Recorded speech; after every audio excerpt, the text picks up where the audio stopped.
Yesterday, ministers were left furious following a cabinet meeting in which they were told about the Arts Council's scrapped IT project, which cost almost €7 million. Now, they knew about this since last year, but only, I suppose, the detail emerged yesterday as to the waste. Tell me about this IT project. What were the Arts Council setting out to do?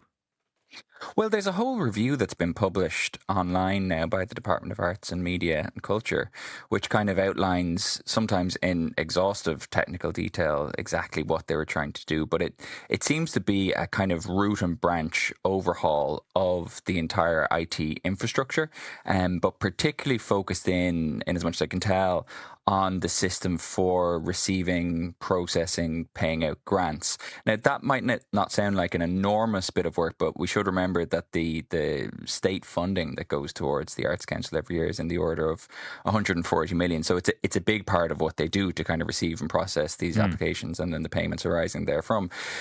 But that being said, it seems that the project that was put in place kind of rapidly went off the rails and went from something that looked to be, a multi-million euro project taking a couple of years to something that expanded way beyond that, both in terms of cost and in terms of time, ultimately coming to the place where we ended up yesterday with Cabinet being told that the Arts Council had incurred 6.675 million on this, of which 5.3 million now looks to be lost. So that's more than 100% of the original Yeah. budget that was allocated and approved again, and they have nothing to show for it. There's no working solution in place.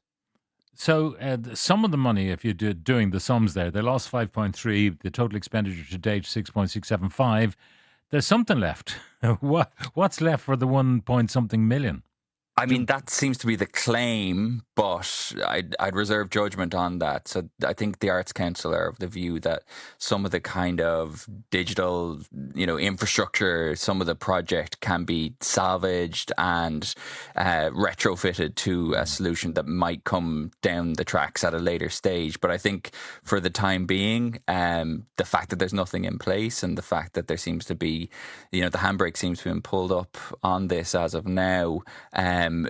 I think you'd be looking at that with a bit of a pinch of salt, and you shouldn't it shouldn't distract from the fact that there's a massive waste of money, which is how it was described to yeah. ministers yesterday, Now, already in presumably, place. there were people who were contracted to do this work, external companies, third parties. Are they hoping to retrieve anything from those third parties who, it appears, did not deliver what the Arts Council required? I'm not sure that we can say requested, because often it's in the spec of these things that the devil of the detail is to be found. Yes, and that's a very salient point. We all know about the National Children's Hospital, and I think the way to think about this is a bit like a mini National Children's Hospital, because when you delve into the detail of the report, it's clear that the original scope, just as was the case with the National Children's Hospital, it began to change pretty quickly. There were all these kind of change requests which went in, which adjusted the scope of the project, Mm. extra things added on as the process continued, people being unhappy with the product that was delivered, and as I said at the top, you get the sense of this thing just rapidly going off the rails. As to your original question of whether any of this can be recouped, my understanding is that there is a mediation process in place between the Arts Council and at least some of the contractors involved. I think there was a total of 20 contracts across different service providers put in place over the course of the project. I'm not sure exactly where that is at the moment, or whether that might at some point graduate to legal action. I just don't know.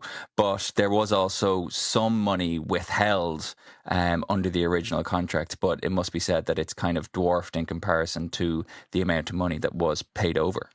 Anyway, we'll hopefully get to the bottom. Is this over now? Is that all we're going to get? The report from the Arts Council, or will Dáil committees have a go at this and try to tease out exactly where it went wrong?